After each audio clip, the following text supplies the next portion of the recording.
Hi friends, welcome to Annam's Recipes. இன்னைக்கு கொங்கு நாடு special அரிசியும் பருப்பு சாதம் எப்படி செய்யலாம்னு பாப்போம். எங்க ப்ராடக்ட்ஸ் எல்லாம் YouTubeல கமெண்ட்ஸ்க்கு கீழே வந்துட்டு இருக்கு. அதுல போய் கிளிக் பண்ணீங்கன்னா அதோட ரேட், டீடைல்ஸ் எல்லாமே இருக்கும். அதை கிளிக் பண்ணி நீங்க வேணுங்கிற பொருளை ஆர்டர் பண்ணி வாங்கிக்கலாம். இல்ல கொங்கு நாடு ஸ்பெஷல் அரிசியும் பருப்பு சாதம் எப்படி செய்யலாம்னு பாப்போம். இது ரொம்ப சிம்பிள் தான். வீட்டில் இருக்கக்கூடிய பொருள் தான், எதுவுமே நம்ம வாங்க வேண்டாம், எல்லாமே வீட்டில் இருக்கக்கூடிய பொருட்கள் தான். இதை வச்சு டக்குன்னு பண்ணிடலாம். 1 pot மீலாக வாங்க இப்போ எப்படி செய்யலான்னு பார்ப்போம்.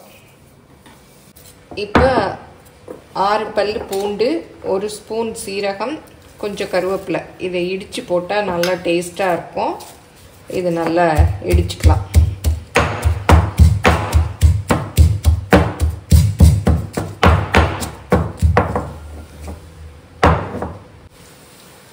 அரிசியும் பருப்பும் சாதத்துக்கு தேவையான பொருள் பார்த்துக்கலாம். ரொம்ப சிம்பிள் தான், எல்லாமே வீட்டில் இருக்கக்கூடிய பொருள் தான்.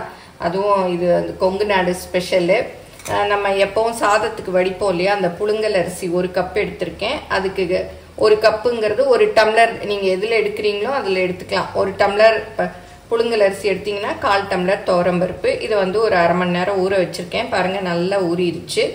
அப்புறம் இதுக்கு சின்ன வெங்காயம், ஒரு 15 சின்ன வெங்காயம் இந்த மாதிரி நறுக்கி வச்சுருக்கேன். ஒரு தக்காளி, கொஞ்சம் கருவேப்பிலை, அப்புறம் சீரகம், பூண்டு, ஒரு 5 பல் பூண்டு, 1 ஸ்பூன் சீரகம், கொஞ்சம் கருவேப்பிலை, அதை இடித்து வச்சுருக்கேன். இது இடித்து போட்டிங்கன்னா ரொம்ப சூப்பராக இருக்கும், என் ஃப்ரெண்டு சொன்னாங்க. அப்புறம் இதுக்கு காரம் வரமிளகா தான், 5 மிளகா எடுத்திருக்கேன். உங்களுக்கு எப்படி காரம் வேணுமோ அதை பார்த்து எடுத்துக்கோங்க. அப்புறம் பெருங்காயம், மஞ்சள் பொடி, அப்புறம் தாளிக்கிறதுக்கு கடுகு, உளுத்தம்பருப்பு. இது நல்லெண்ணெயில் செஞ்சால் தான் நல்லாயிருக்கும். அப்புறம் தேவையான உப்பு, அவ்வளோதான். அரிசியும் பருப்பும் சாதத்துக்கு தொட்டுக்கிறதுக்கு உருளைக்கிழங்கு ஃப்ரை தான் பண்ணிகிட்ருக்கேன். இது ரொம்ப சிம்பிள் தான், ஈஸியாக பண்ணிடலாம். உருளைக்கிழங்கு தோல் சீவிட்டு இந்த மாதிரி கட் பண்ணிக்கணும், சின்ன சின்ன பீசஸாக கட் பண்ணிக்கணும். கட் பண்ணிவிட்டு எண்ணெயில் சோம்பு, சீரகம் போட்டு தாளிச்சிட்டு, கருவேப்பிலையும் போட்டு தாளிச்சிட்டு, இந்த உருளைக்கிழங்கையும் போட்டு நல்லா வதக்கணும். அப்புறம் உப்பு, சாம்பார் பொடி, அதையும் போட்டு நல்லா மூடி வச்சு வேக வச்சோன்னா இந்த ரோஸ்ட்டு ரொம்ப நல்லாயிருக்கும். நல்லா அப்படியே மூடி விட்டுறணும். அடுப்பை குறைச்சி வச்சுக்கணும். மூடி வேக வைக்கணும். ஒரு குக்கர் எடுத்துக்கலாம். நல்லெண்ணெய் 1 டேபிள் ஸ்பூன் அளவுக்கு ஊற்றிக்கலாம். நீங்கள் எவ்வளோ செய்கிறீங்களோ அதுக்கேற்ற மாதிரி நல்லெண்ணெய். அப்புறம் கடுகு, கொஞ்சம் உளுத்தம்பருப்பு, அப்புறம் காரத்துக்கு காஞ்ச மிளகா 5 போடுறேன். உங்களுக்கு எவ்வளோ வேணுமோ அவ்வளோ பார்த்து போட்டுக்கணும். இது கொஞ்சம் பொரியட்டும். அதே இப்போ இடித்த பூண்டு, கருவேப்பிலை, சீரகத்தை போட்டுக்கலாம். ஒரு 5 பல் பூண்டு, 1 ஸ்பூன் சீரகம், கருவேப்பிலை. இப்போ இந்த மாதிரி நறுக்கி இருக்க சின்ன வெங்காயம் ஒரு 15, அப்புறம் தக்காளி, கருவேப்பிலை, இதையும் போட்டுக்கலாம்.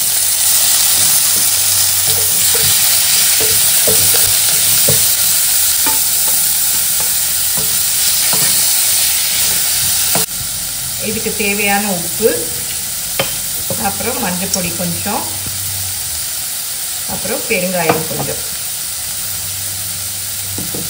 நல்லா மிக்ஸ் பண்ணி விட்டுலாம்.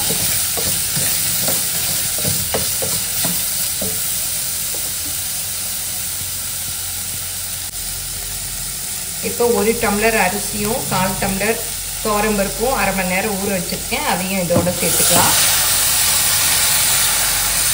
இது பொன்னி புழுங்கல் அரிசி தான். இதை நல்லா கொஞ்சம் மிக்ஸ் பண்ணி விட்டுடலாம். இப்போ நான் 1 டம்ளர் புழுங்கல் அரிசி எடுத்தேன். அதுக்கு 3 டம்ளர் தண்ணி ஊற்றணும். 1 டம்ளர், இது 2 டம்ளர். நல்லா மிக்ஸ் பண்ணி விட்டுடலாம்.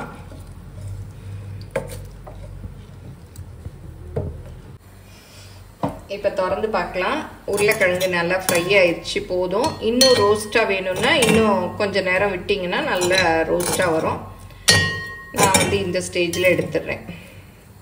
இப்போ பாருங்கள், நல்லா கொதி வந்துருச்சு. ஒரு மிக்ஸ் பண்ணி விட்டுட்டு அப்படியே குக்கரை மூடி 3 விசில் விட்டுடலாம். வெயிட் போட்டு 3 விசில் விட்டுடலாம். நீங்களும் சுவையாக சமைக்கணுமா எங்கள் மசாலா பொடிகளை யூஸ் பண்ணி பாருங்கள். அதெல்லாம் வாங்கணுன்னா ஸ்க்ரீனில் வர்ற வெப்சைட்டுக்கும் வாட்ஸ்அப் நம்பருக்கும் போய் ஆர்டர் பண்ணிங்கன்னா நீங்கள் வேணுங்கிறத வாங்கிக்கலாம். இப்போ வந்து உருளைக்கிழங்கு ஃப்ரை ரெடி ஆகிடுச்சு. இப்போ ஃப்ரையம்ஸ் தான் பொரிக்க போகிறேன். இப்போ எண்ணெய் காஞ்சிருச்சு, போடலாம். இது கொஞ்சம் அப்படியே லைட்டாக தான் பொரியும் இந்த ஃப்ரையம்ஸு.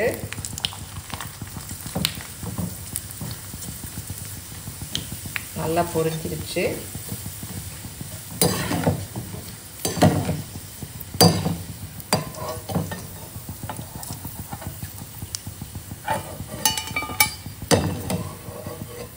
இதே மாதிரி எல்லாத்தையும் பொரிச்சுக்கலாம்.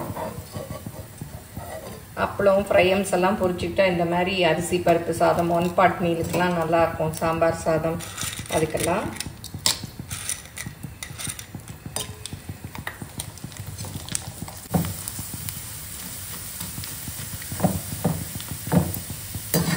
பாருங்கள், சூப்பராக பொரிஞ்சிருக்கு.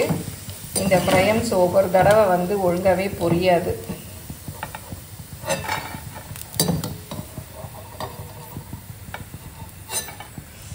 இப்போ பொரிச்சாச்சு ஃப்ரையம்ஸ்.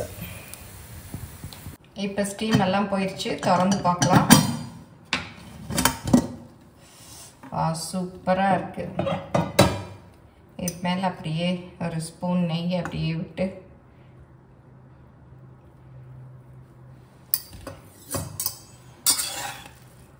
பாருங்க, அடி கூட பிடிக்கல, நல்லா வெந்திருக்கு.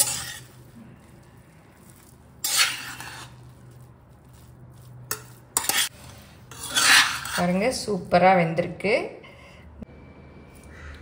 இந்த அரிசியும் பருப்பும் சாதத்தை லஞ்ச் பாக்ஸ்க்கு கூட நம்ம செஞ்சு கொடுத்து அனுப்பலாம். அதுக்கு காம்பினேஷனாக நான் இன்னைக்கு ஃப்ரையம்ஸ் வச்சுருக்கேன். நீங்கள் அப்பளம் சிப்ஸு எது வேணாலும் பொரிச்சு வச்சு கொடுத்து அனுப்பலாம். இல்லை காய்கறி பொரியல் கூட செஞ்சு அதை தொட்டு சாப்பிட்டுக்கலாம், நல்லாயிருக்கும். பாருங்க, அரிசியும் பருப்பு சாதமும் எப்படி டக்குன்னு பண்ணிட்டோம். வெங்காயம் தக்காளி மாத்திரம்தான் நறுக்கணும். நறுக்கி வச்சுக்கிட்டோம்னா ஒரு 10 நிமிஷத்தில் அரிசி பருப்பு சாதம் ரெடி ஆகிடும். இது வந்து கொங்கு ஸ்பெஷலு. அங்கே எல்லா வீட்லேயுமே இந்த சாதம் பண்ணுவாங்க. நான் என் ஃப்ரெண்டுக்கிட்ட கேட்டு தான் இந்த சாதம் பண்ணேன். டேஸ்ட்டு பார்த்தேன், ரொம்ப நல்லா இருக்குது. இதுக்கு வந்து நான் இன்றைக்கி உருளைக்கிழங்கு ஃப்ரையம்ஸும் பொரிச்சு வச்சுருக்கேன். அங்கே எல்லாம் வந்து தயிர் வச்சு சாப்பிட்றதா கேள்விப்பட்டேன். நீங்கள்லாம் என்னென்ன சைட் டிஷ் இதுக்கு பண்ணுவீங்க அப்படிங்கிறதெல்லாம் கமெண்ட்டில் சொல்லுங்கள். நீங்கள் எப்படி பண்ணுவீங்க அரிசி பருப்பு சாதம், அதையும் கமெண்ட்டில் சொல்லுங்கள். இது எல்லோரும் செஞ்சு பாருங்கள். எப்படி வந்ததுன்னு உங்கள் கமெண்ட்ஸை சொல்லுங்கள். பிடிச்சிருந்தா லைக் பண்ணுங்கள், உங்கள் ஃப்ரெண்ட்ஸுக்கும் ஷேர் பண்ணுங்கள். தேங்க்யூ.